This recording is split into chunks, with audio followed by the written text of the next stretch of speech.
దీర్ఘాయుష్మంతుడు వగుదువు. ఆమేన్. వాగ్దానముతో కూడిన ఆజ్ఞలలో ప్రేమ నమ్మకం కలిగిన దేవ, మా బ్రతుకులో ఏపి పానీయాలో నా తండ్రి ఈ మొదటి ఆదివారము మాకు ఇచ్చారు. నువ్వు గొప్ప దేవుడివి, మాకు ఎంతగానో సహాయం చేశారు. చక్కని పాటలు పాడిన బిడ్డలను, వాక్యం చదివిన బిడ్డలను, పాటలు పాడిన వారిని, ప్రార్థించిన వారిని, సాక్ష్యం ఇచ్చిన బిడ్డలను దీవించండి. ఇప్పుడు మీరు మాతో మాట్లాడుతున్నందుకు వందనాలు. యేసుక్రీస్తు నామంలో ప్రార్థన అడుగుతున్నాము తండ్రి, ఆమేన్. దేవుని పిల్లలారా, మనము ప్రతిసారి 3 పాఠాలను తీసుకుంటాం. ఈ దినము కూడా 3 పాఠాలు. యెషయా గ్రంథం 61వ అధ్యాయం మొదటి 3 వచనాలు, అలాగనే మార్కు సువార్త 10వ అధ్యాయము 13 నుంచి 16 వరకు. ఆల్రెడీ మన పత్రిక పాఠం చదివేసుకున్నాం కనుక మిగతా 2 పాఠాలు మీరు చూడండి. యెషయా గ్రంథం 60వ అధ్యాయం మొదటి 3 వచనాలు, 61 చదవమన్నప్పుడు చదువుతుంది. మీకు ముందుగా చెప్తున్నాను, నోట్ చేసుకోండి. Notification marks chapter 10 from 13 to 16. APC మనం చదువుకున్న 6వ అధ్యాయం మొదటి 4 వచనాలు. సరే, సందర్భం ఏంటంటే అపోస్తలుడైన పౌలు గారు ధర్మశాస్త్రం సంబంధమైన, అలాగే ఆజ్ఞలలో ప్రధానమైనది ఏది అని మనము అడుగుతాం. చాలా మందిని అడుగుతాం. ఇప్పుడు కూడా మీకు ఒక ప్రశ్న, ఆజ్ఞలలో మొదటిది ఏంటి అని చెప్తారు. కానీ ఇప్పుడు మనం చదువుకున్నాం, నీ తల్లిని తండ్రిని సన్మానించమన్నది ఆజ్ఞలో మొదటిది కదా. మరి మనం నినువలి నీ పొరుగు వారిని ప్రేమించుము అనే మాటను మనం ఎందుకు చెప్తున్నాము అంటే, చూడండి, అందుకని మనము ఎల్లప్పుడూ మెలకువగా ఉంటూ ప్రభు సన్నిధిలో ప్రార్థన చేసేవారిగా మనం ఉంటే వాక్యమైన దేవుడు మనతో మాట్లాడేవారిగా ఉన్నాడు. పిల్లలారా, చూడండి ఎంత చక్కని మాట. పిల్లలారా, ఎందుకు ఈ రోజున ప్రభులు వారు 3 పాఠాలలో, మార్కు సువార్తలో కూడా అదే చెప్పాడు, మొక్కై వంగనది వంగున. అంటే మన పిల్లలకు మనము విలువలు నేర్పాలి. చర్చి లేక సహవాస విలువ, చర్చి రూల్, చర్చి టైమింగ్స్, చర్చిలో ఎవరెవరు ఉంటారు, పాటలు ఉంటాయి, ప్రార్థన ఉంటుంది, ఆరాధన ఉంటుంది, వాక్యం ఉంటుంది, సాక్ష్యం ఉంటుంది. అక్కడ పాస్టయ్య గారు ఉంటారు. ఇక్కడికి వచ్చేవారందరూ యేసుక్రీస్తు ప్రభులు వారిని హృదయపూర్వకముగా ఆరాధిస్తారు, ఆయనకు భయపడతారు, ఆయన మన ప్రార్థన వింటారు. మనం ఏమడిగినను ఆయన మనకు సహాయం చేస్తాడనే ధైర్యము మన పిల్లలకు మనము చిన్ననాటి నుండి నేర్పించాలి. దేవునికి స్తోత్రం, హల్లెలూయా. ఇప్పుడు ఆ పిల్లలు వారు పెద్దయిన తర్వాత, అందుకంటాడు, బాలుడు నడవవలసిన త్రోవను నేర్పమంటాడు. సామెతల గ్రంథం 22వ అధ్యాయంలో మనం చదువుకుంటే, నడవవలసిన త్రోవను వానికి నేర్పితే వృద్ధుడైనా కూడా దానిలో నుండి ఎంత మాత్రము తొలగిపోడు. ఈనాడు తల్లిదండ్రుల విలువ తెలియటం లేదు, అన్నదమ్ముల విలువ తెలియటం లేదు, అక్కజెల్లెల విలువ తెలియటం లేదు. కనుక పౌలు గారు అంటున్నాడు, ప్రారంభంలోనే పిల్లలారా అంటాడు. ఎవరికి తెలియదు? పిల్లలకు తెలియదు. మరి మీకెందుకు చెప్తున్నాడు? మీరు కూడా దేవుని దృష్టిలో పిల్లలే. మీరు పాలు త్రాగవలసిన వారే కానీ ఘనమైన ఆహారం తినడానికి యోగ్యులు కారు అంటాడు పౌలు గారు ఒక సమయంలో. కానీ మనం ఘనమైన ఆహారం తినేవారుగా ఉన్నాము, ఘనమైన కార్యాలు చేయవారిగా ఉన్నాము. దేవుని కార్యములను చేయడానికి మనము ఎన్నుకోబడ్డాము. ఇది ఓకే. చాలామంది రకరకాలుగా ప్రయత్నాలు చేస్తున్నారు. ఏం చేస్తున్నారు? నువ్వు దీర్ఘాయుష్మంతుడిగా ఉండాలంటే ఏం చేయాలి? ఈరోజు ఈ చదువుకున్న వాక్య భాగంలోనే మనం ఎదుగుదాం. నీ తల్లిని తండ్రిని సన్మానించుము, అప్పుడు నీవు దీర్ఘాయుష్మంతుడు అవుతావని బైబిల్ గ్రంథంలో రాయబడి ఉంది. ఇంకొక మాట చదువుదాం. 91వ కీర్తన 14వ వచనం నుంచి. నేను అతనిని తప్పించదును, ఎరిగినవాడు కనుక ఘనపరిచేదను, నేను ఉత్తరం ఇచ్చేదను, తోడైందను. గొప్ప చేయటమే కాకుండా ఇక్కడ సందర్భం వేరు. దేవునిని ప్రేమించి దేవుని వాక్యము ద్వారా దేవుని వాక్య ఉదకంలో నిరంతరం కడగబడి ప్రతి దానికి దేవుని మీద ఆధారపడి జీవించే వారికి దేవుడిచ్చే దీర్ఘాయువు ఉంది. తల్లిని తండ్రిని సన్మానించే బిడ్డలకు దీర్ఘాయువు ఉంది. అంటే రెండు ఒకటే, సందర్భం వేరు. ఆయన చెప్తున్న మాట ఒకటే. నువ్వు ఎలా ఉన్నా నీలో వాక్యమునకు విలువ ఉండాలి, వాక్యమునకు స్థానం ఉండాలి. వాక్యము మనుషులను పరిపూర్ణము చేస్తుంది. వాక్యము ప్రతి మనిషికి అద్దం లాంటిది. ఎవ్రీడే నువ్వు బైబిల్ చదువుతూ అంటే దాని అర్థం అద్దం ముందు నుంచున్నవాడు తన సహజ శరీరాన్ని ఎలాగూ చూడగలుగుతున్నాడు, తన ముఖాకృతిని. దేవుని వాక్యంలో కూడా నిన్ను నీవు అలాగనే చూడాలి, సరిచేసుకోవాలి. ఇది దేవుని యొక్క వాక్యము. అందుకని పౌలు గారు చక్కని మాటలను మనకు రాశాడు. పిల్లలారా, ఎంత బాగుంది పిలుపు. ఇప్పుడు ఇక్కడ అందరికంటే పెద్దవారిగా నాకు ముందుగా జీవరత్నం గారు, సూర్యకాంతం ఉన్నారు. నేను అక్కడికి వెళ్ళి వారు నాకు తల్లి సమానులు. నేను వెళ్ళి పిల్లలారా అన్నాను అనుకోండి, వారు ఎలా ఫీల్ అవుతారు? ఎగ్జాంపుల్, దైవికంగా ఆలోచిస్తే ఓకే, కానీ మనం అనలేమే. దైవికంగా ఇక్కడ ఉన్నప్పుడే మాట్లాడతాం. మీ దగ్గర రాగానే అమ్మ చెప్పండి, అమ్మ చెప్పండి అన్న, ఇవి మాటలే కదా. కానీ పౌలయ్య గారు చెప్తా ఉన్న మాటలు వెనుక మర్మం, అపోస్తలుడైన పౌలు గారికి ఎంత జ్ఞానం ఇచ్చాడంటే, మన పిల్లలను దేవుని దగ్గరికి తీసుకురావాలి. ఒకటి, అది మార్కు సువార్తలో చెప్పారు. కొందరు తల్లిదండ్రులు వారి బిడ్డలను యేసయ్య మాటలను విని వారు ఆకర్షించబడి ఈ మాటలలో సత్యం ఉందని గ్రహించి, ప్రభువా నీ చేతులు మా బిడ్డల మీద ఉంచి ఆశీర్వదించమని తీసుకొచ్చారు. అప్పుడు కొందరు శిష్యులు లేక సంఘంలో కొందరు, ఇదిగో మీరు ప్రభు వారిని ఆటంకపరచడానికి అల్లరి చేయొద్దు అని పిల్లలను ఆటంకపరిస్తే ప్రభులు వారు అంటున్నాడు, చిన్న పిల్లలను ఆటంకపరచక నా యొద్దకు తీసుకురండి. వారు వస్తే కదా దేవుడు ఎవరో తెలిసేది. వారిని నువ్వు మందిరానికి తీసుకురావాలి కదమ్మా. నువ్వు నీతో పాటు నీ పిల్లలు మందిరానికి వస్తే, నీ కుటుంబము మందిరానికి వస్తే, నీ కుటుంబము మందిరంలో ఉంటే నీ కుటుంబానికి ఒక ప్రత్యేకత ఉంటుంది. నీ బిడ్డలకు పరిపూర్ణమైన వాక్యపు విలువ తెలుస్తుంది, దేవుని విలువ తెలుస్తుంది, దేవుడెవరనే సత్యము తెలుస్తుంది. దేవుడెవరు, ఎందుకు, ఎలా అనే ప్రశ్నలోనే మనుషులు కాలం గడిపేస్తున్నారు. కానీ దేవుడు యేసయ్యని నీకు తెలిసి నువ్వు మందిరానికి వచ్చినప్పుడు ఇతరుల గురించి నీకెందుకు? నీ మట్టుకు నువ్వు నీ పిల్లలకు నువ్వేమీ బోధపరుస్తున్నావు? ప్రశ్న వేసుకోవాలి. దేవునికి స్తోత్రం. నీ మట్టుకు నీవు నీ పిల్లలకు నువ్వేం నేర్పుతున్నావు?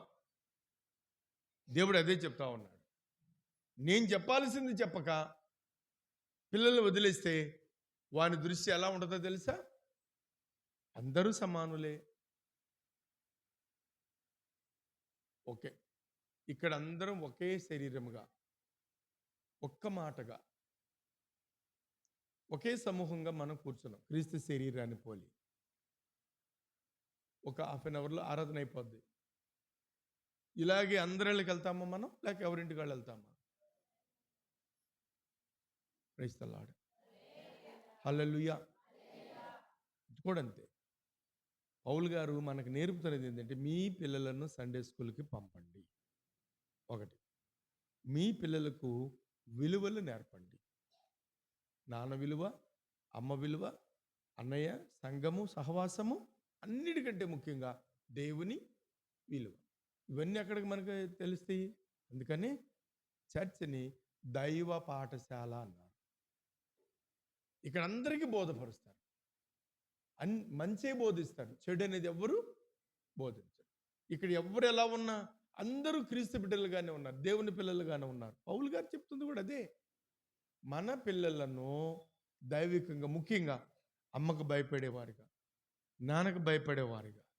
ఎందుకంటే 70 సంవత్సరాలు దేవుడు నరులకిస్తే ఎందుకు ఇలా జరుగుతుంది ఒకసారి మీరు ఆలోచించండి. అందుకని నేనేమంటానంటే, ఉద్యోగం వచ్చినా, ఉద్యోగం రాకపోయినా, చదివినా చదవకపోయినా, ఉద్యోగమే పెద్ద ప్రాముఖ్యత కదా. ఏ పని ఏం చేసుకునైనా బ్రతకవచ్చు. చదివినారందరికీ ఉద్యోగాలు రావాలని ఏమైనా ఉందా? లేదు. కానీ అందరికీ ఉద్యోగం ఉంది. ఎక్కడో తెలుసా? దేవుని పొలములో. దేవునికి స్తోత్రం. కమాన్. ఆయన అంటున్నాడు, ఇదిగో నా వనములో పని చేయడానికి పనివారులను నేను వెతుకుతున్నాను, మీ పిల్లలను పంపండి. రెండవ ప్రశ్న, దేవునికి ఎవరు కావాలి? నీ ఇంటి నుంచి దేవుడు ఏం అడుగుతున్నాడమ్మా? ఎవరైనా చెప్పగలరంటే ఏం చెప్తారు? దేవునికి ఏమి ఇవ్వాలి? దేవునికి మీ నుంచి ఏం కోరుతున్నాడు ఆయన? దేవునికి ఎవరు కావాలి? దేవునికి ఎవరు కావాలి? అందరూ ఎవరైనా చెప్పచ్చు, ఎవరో ఒకరు గట్టిగా చెప్పండి. దేవునికి ఎవరు కావాలి అని అడిగితే దేవునికి ఎవరు కావాలమ్మా? ఏదన్నారు? దేవునికి ఎవరు కావాలంటే నీ గర్భఫలం కావాలి, అది కూడా ప్రథమ సంతానం కావాలి. ఇందాక ఒక అమ్మాయిని ఎలాగ అడిగితే అంది, దేవునికండి గుడ్డోళ్ళు, కుంటోళ్ళు, గూనోళ్ళు కావాలండి. వాళ్ళు ఎందుకు?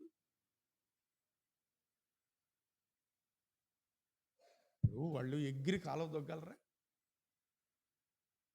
అంగవైకల్యంతో ఉన్నాడు, పోలియో రొమ్మ కొట్టగలడా? సంఘంలో, సమాజంలో కూర్చోవచ్చు, నేను కాదంటలేదు. దేవుని పని చేయడానికి ఎవరు కావాలంటే నీ ప్రథమ సంతానం కావాలి, నీ బల ప్రారంభ సూచకమైన గర్భఫలం కావాలి, దేవుని పని చేయడానికి ఆరోగ్యవంతులు కావాలి, దేవుని పనికి నిలబడే శక్తిమంతులు కావాలి, దావీదు వంటి నాయకులు కావాలి, ఎస్తేరు వంటి యువరాణులు కావాలి, అపోస్తలుల వంటి ఆత్మతో నింపబడిన వారు కావాలి. నీ పిల్లలు కూడా అలాగే జ్ఞాన వివేకం గల వారిగా కావాలి. మరి దేవునికి నీ పిల్లలను ఇవ్వగలవా? అదే అడుగుతున్నాడు ఆయన. యేసయ్య నా సన్నిధికి రాకుండా, నా పని చేయకుండా, కొంతమంది తల్లులను ఏదైనా పని చెప్పాలంటే మేము ముందు పిల్లలకు చెప్పక ముందు తల్లులను చూస్తాం. వాళ్ళు కనుసైగిత బిడ్డలను అబ్జర్వ్ చేస్తుంటారు, అంటే ఆగిపోతాడు. ఇదేంటే, నేను కానీ ఇంటి మిల్లు దగ్గరికి వెళ్ళి పిండి పట్టించరమ్మన్నాను, కానీ వాడించరమ్మన్నాను, నా పని చేయమన్నాను. ఎవరి పనికి పిలుస్తున్నాను? నేను పిలవలా, ఏసే పిలుస్తున్నాడు. ఏసే పిలుపు ఉందనుకోండి, ఎలాగూ వస్తారు వాళ్ళు, కాదంటలేదు. కానీ చెప్పాల్సింది నేను చెప్పకపోతే, ఆ పిలుపు విలువ తెలియకపోతే అలాగ చప్పగా కూర్చుంటారు కదా. గుప్పుడు ఉప్పు చేత్తో ఉన్నంతసేపు అది ఉప్పే, నేల మీద వేసిన కూడా ఉప్పే. కానీ చేతిలో ఉన్నంత సారము నేలను పడ్డప్పుడు ఉండదు. దాని విలువ ఎప్పుడు వస్తుంది? ఏదైనా ఒక పదార్థంలో కలిసినప్పుడు రుచి వస్తుంది, సువాసన వస్తుంది. అది పాడు కాకుండా కాపాడే గుణం ఉప్పులో ఉంది కదా.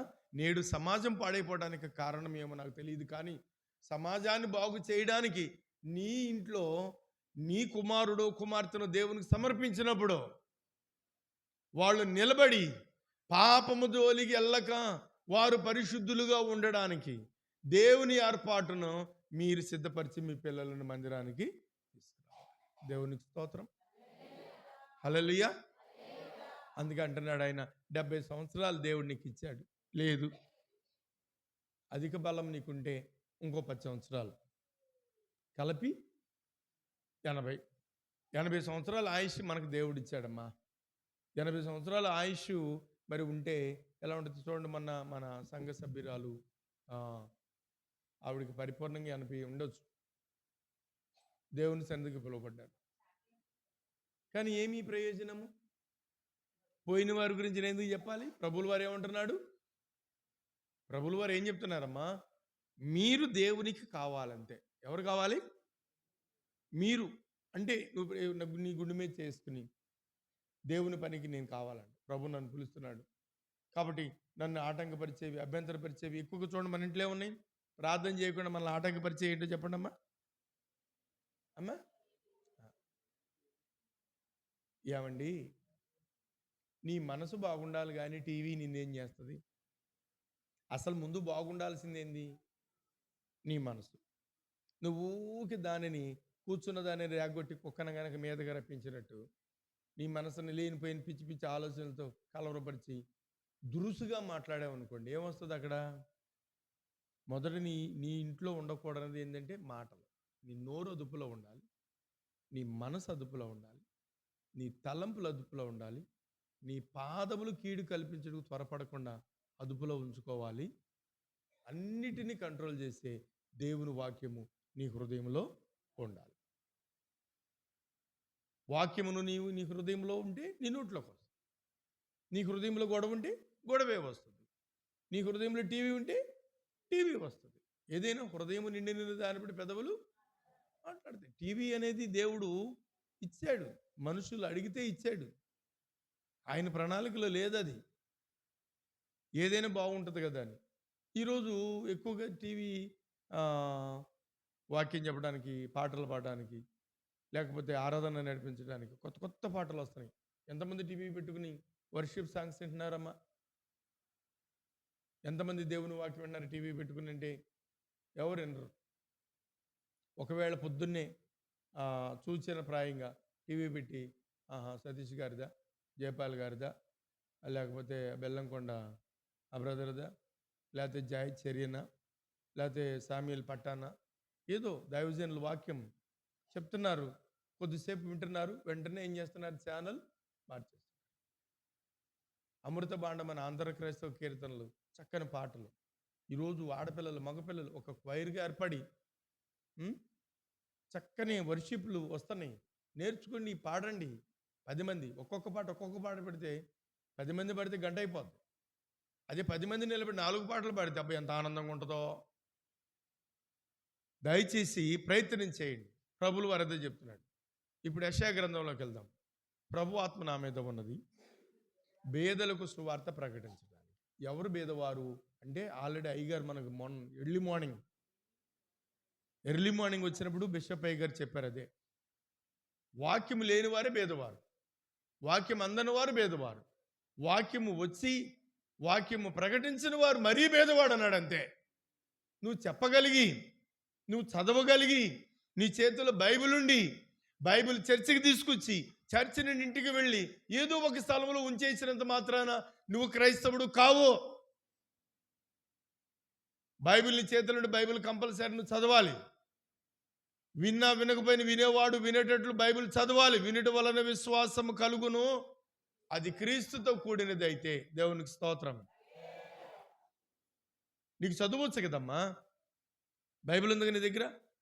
చదువుతున్నారా? దినపాఠం చదువుతున్నారా? బైబిల్ పాఠం చదువుతున్నారా? హల్లెలూయా. కాబట్టి ప్రభులు వారు అన్నాడు, ప్రభువాత్మ నా మీద ఉన్నది, పేదలకు సువార్తను అంత మాత్రం హితవత్సరము అంటే బుద్ధి జ్ఞానములు సర్వ సంపదలను ప్రజలకు మీరు ప్రకటించాలి. ధనాపేక్ష సమస్తమని కీడులకు మూలమని ప్రకటించాలి. యవనస్తులు దారి తప్పిపోకుండా, పడిపోకుండా, చెడిన గోతు నుండి లేపగలిగే దేవుని వాక్యము, అది 2 అంచెల గల ఖడ్గము, ప్రభు ఆత్మతో నింపబడిందని మీరు చెప్పాలి. ఇతరులకు మాదిరి మనం ఉంచాలి. రోమీయులకు రాసిన పత్రిక 8వ అధ్యాయం 28వ వచనం ఏమనగా, దేవుని సంకల్పం చొప్పున సమస్తమును సమకూడి జరుగుచున్నవని ఎరుగుదుము. దేవుని సంకల్పం అనేది మీ పట్ల ఉంది, అది నువ్వు గ్రహించాలి. అదే అన్నాను, విలువలలో అది ఒకటి. దేవుని సంకల్పం ఏంటో అంటే మీకు అర్థం కావాలంటే మనం మాటకు ముందే ఉంటాం, దేవుని చిత్తం ఏంటంటారు. దేవుని చిత్తం అన్నా దేవుని సంకల్పం అన్నా ఒకటే. దేవుని సంకల్పము నీ పట్ల ఏమై ఉన్నది అని అడిగితే ప్రతిదీ. అందుకనే మనము మత్తయి సువార్త 6వ అధ్యాయం చదివితే ప్రార్థన చేసేటప్పుడు ఇవన్నీ మీకు కావాలనని మీ పరలోకపు తండ్రికి తెలుసు. కానీ మీరు ప్రార్థన చేయటం మానేస్తున్నారు, మీరు దేవుని అడగడం మానేస్తున్నారు. దేవుని మీద ఆధారపడటం మానేస్తున్నారు. ఆధారపడటమే కాదు, దేవునిని అడగటం కూడా మానేస్తున్నారు. ఆయనేమో వాక్యం స్పష్టంగా ఉంది. మత్తయి 7:7 మనం చదివితే, అడుగుడు మీకు ఇవ్వడును, వెతకుడు మీకు దొరుకును, తట్టుడు మీకు తీయబడును. ఎంతమంది అడిగారు, అయ్యా నేను దీర్ఘాయుష్మంతుడిగా ఉండాలనుకుంటున్నాను, నాకు ఆయుషి ఆరోగ్యమి అంటే, దేవుడిచ్చిన పంటలను, దేవుడిచ్చిన ఆరోగ్యాన్ని పాడు చేసుకుని ఆరోగ్యం ఏమిటి ఎలా ఇస్తాడు? చర్చికి ఎప్పుడు వస్తారు మనుషులు? ఆరోగ్యం పాడైపోయిన తర్వాత. బలం ఉన్నంతసేపు ఎవరు రారు. ఆరోగ్యం పాడైపోయిన తర్వాత ఏమో దేవుని చిత్తం ఎలాగుంటుంది చూద్దాం, అన్ని చూసానికి ఇది ప్రయత్నం కూడా చేద్దాం. అవును, దేవుడు మారలేదు. దేవుని ప్రేమ ఎప్పుడు ఒకేలా ఉంది. మనుషులే మారట్లేదు. మనుషులు మారకపోవడానికి కారణం ఏంటంటే వారిలో ఉన్న విపరీత బుద్ధి. అది ఎలాంటిదే అంటే మేలు చేసేదా కాదు. మనుషులు మేలు కంటే కీడునే విత్తుతున్నారు, కీడు వెనక పరిగెడుతున్నారు. కానీ దేవుని వాక్యం ఏం చెబుతుంది? నాయనా, నువ్వు దీర్ఘాయుష్మంతుడిగా ఉండాలని నేను నీకు నా రూపాన్ని ఇచ్చాను. మనం కలిగిన రూపం ఎవరిదమ్మా? దేవుని స్వరూపంలో సృష్టించబడిన మనుషులు దీర్ఘాయువు కూడా పొందారు. దీర్ఘాయువు దేవుడు ఉచితంగా ఈవిలా ఇచ్చాడు. దీర్ఘాయుష్మంతులుగా ఉండాలని ఆశీర్వదిస్తే మనం ఏం చేస్తున్నామంటే ఆ మాటను మర్చిపోయాము, పాపం వెంబడి పరిగెడుతున్నాము, కీడు మిత్రుడికి పరిగెడుతున్నాము, కీడు కల్పించుటకు పాదాలు త్వరపడుతున్నాయి. ప్రభువారు అంటున్నాడు, నిలబడు. నేను నీతో మాట్లాడాలనుకుంటున్నాను, నువ్వు మారాలనుకుంటున్నాను, నువ్వు దీర్ఘాయుష్మంతుడిగా లోకంలో ఉండాలనుకుంటున్నాను, మంచి కుమారుడిగా కుమార్తెగా ఉండాలనుకుంటున్నాను, దేవుని పిల్లలు అనబడిన వారికి ఉండవలసిన గుణ లక్షణాలు మీకు ఇవ్వాలనుకుంటున్నాను. నువ్వు నిలబడితే. Praise the Lord. హల్లెలూయా. మరి మనం ఏం చేస్తాము? నిలబడుతున్నారా? చూడండి, ఒక వ్యక్తి మాట్లాడుతున్నప్పుడు ఏదేదో మాట్లాడుతుంటారు, కానీ బైబిల్ మనతో మాట్లాడుతుంది. నీవు మొదట తల్లులారా, తండ్రులారా, మీ బిడ్డలకు దేవుడెవరు చెప్పారా? మీ పిల్లలకు దేవుడు ఎవరో చెప్పారా?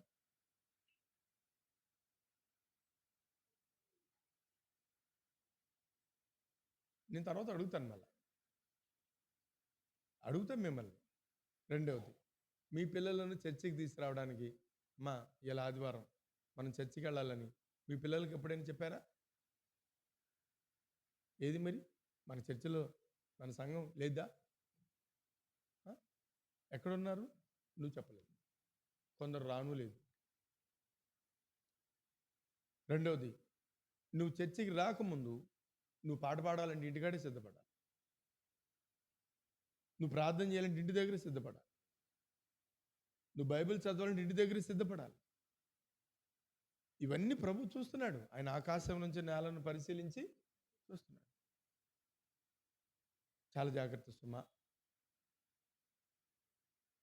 యెషయా గారు ఏమంటాడంటే, ప్రతి ఒక్కడు దేవుని ఆత్మతో నింపబడాలి. అపోస్తలుడైన పౌలు గారు ఏమంటాడంటే, విలువలతో కూడిన భక్తిని ప్రతి కుటుంబము అనుసరించాలని పౌలు గారు కోరుతున్నాడు. అది ధర్మశాస్త్ర సంబంధమైనది అంటాడు. లేఖనాలను, ఆజ్ఞలను ఎత్తి చూపించి మనలను బలపరుస్తున్నాడు. సువార్త పాఠంలో ప్రభులు వారు ఏమంటారంటే, చిన్నపిల్లలను ఆటంకపరచకుండా దేవుని దగ్గరకు తీసుకురండి. దేవుని దగ్గరికి. ఒకసారి ఒక తల్లి ఎక్కడికి తీసుకెళ్తుందో తెలియదు, కానీ కొట్టుకుంటూ తీసుకెళ్తుంది. నేను రానంటాడే పిల్లాడు. నమస్కారం, ఎక్కువ ఆటో ఎక్కువ అంటుంది.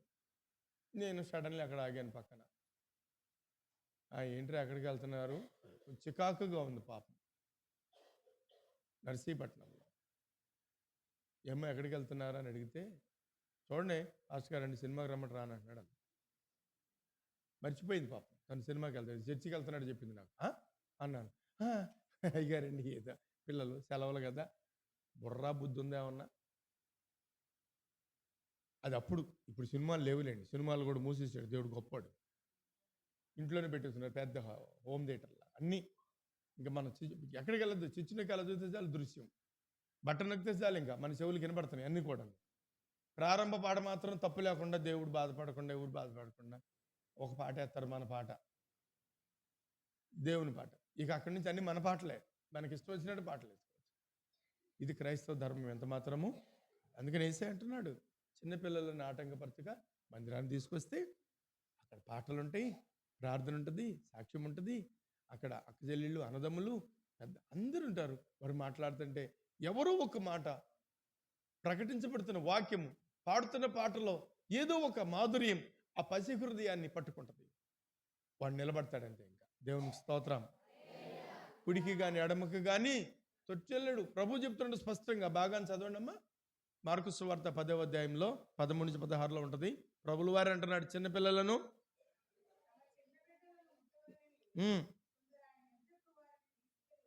వచ్చారు శిష్యు.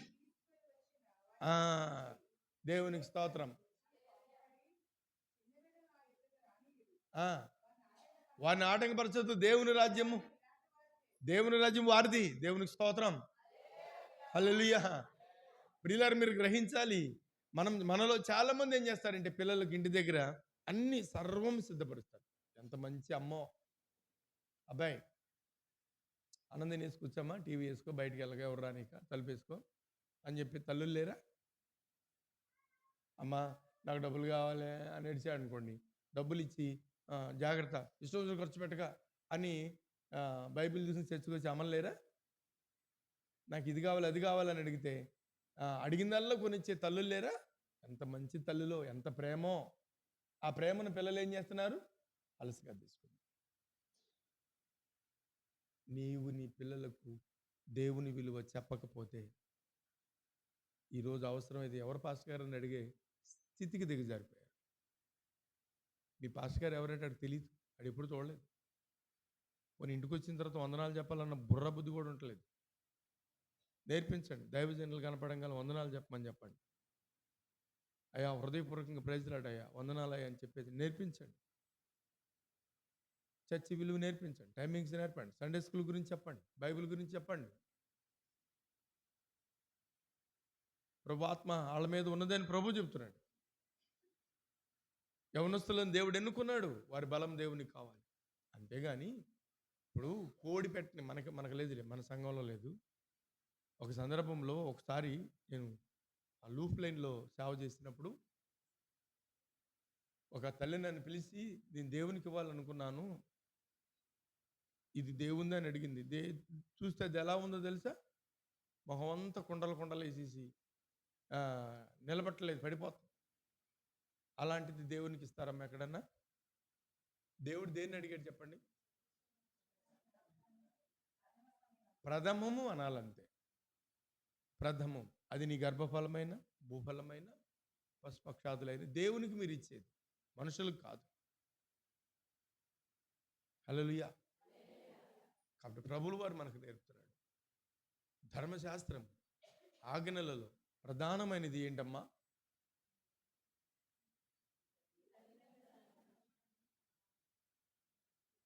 ఇప్పుడు రెండవది వినండి శ్రద్ధగా. ప్రభువు వారు మనకిచ్చిన 10 ఆజ్ఞలలో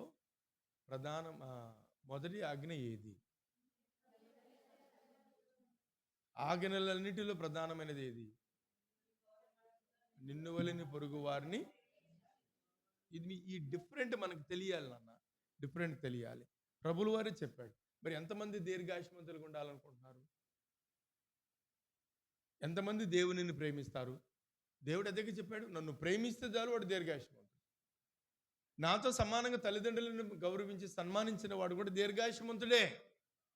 బైబిల్లో అనేక సందర్భాలలో దీర్ఘాయువు మనకు దేవుడిచ్చాడు. మనమే దాని విలువను తెలుసుకోలేకపోతున్నాం. ప్రియులారా, దీర్ఘాయువు అనేది ఎందుకు ఇచ్చాడంటే, యేసయ్య సజీవుడు. ఆయన నిన్న నేడు నిరంతరము బ్రతికేవాడికి ఏకరీతిగా ఉన్నాడు. ఆయన సజీవుడై ఉన్నాడని నమ్మిన నీవు, ఆయనతో కూడా నేను కూడా నిరంతరము జీవించగలిగే వాడిగా ఉన్నానన్న నమ్మగలిగిన నీవు ఈరోజు యేసయ్య నిన్ను ఆహ్వానిస్తున్నాడు. ఎందుకో తెలుసా? ఆయన సొగసు స్వరూపాన్ని నీకు ఇచ్చాడు. ఆయన సొగసైనను స్వరూపమైన లేకుండా సిలువ సింహాసనం మీద కూర్చున్నాడు. ఆయనను చూసి, దేవా నేను ఇలా ఉన్నానంటే నీవు నాకు ఇచ్చిన ఉచిత కృపయే అని హృదయపూర్వకంగా పశ్చాత్తాపడుతూ దేవునికి భయపడదాం, లోపడదాం, ఆయన కొరకు జీవితం. దేవుడి మాటలు దీవించును గాక. ఆమేన్. ప్రార్థన. ప్రేమ కలిగిందేవా, ఈ వాక్యము హృదయంలో నీరుకట్టి ఫలింపచేయండి. బిడ్డలను మీరు దీవించండి. మీరు ఎక్కల కింద భద్రపరచు. వినిన వాక్యము వ్యర్థముగా అపవాది దొంగిలించకుండా కేవలం నీ కృప చేతను దీవించి ఆశీర్వదించి నీకు భయపడి హృదయం ప్రతి వారికి దయచేయమని యేసు నామములో ప్రార్థిస్తున్నాం తండ్రి. ఆమేన్.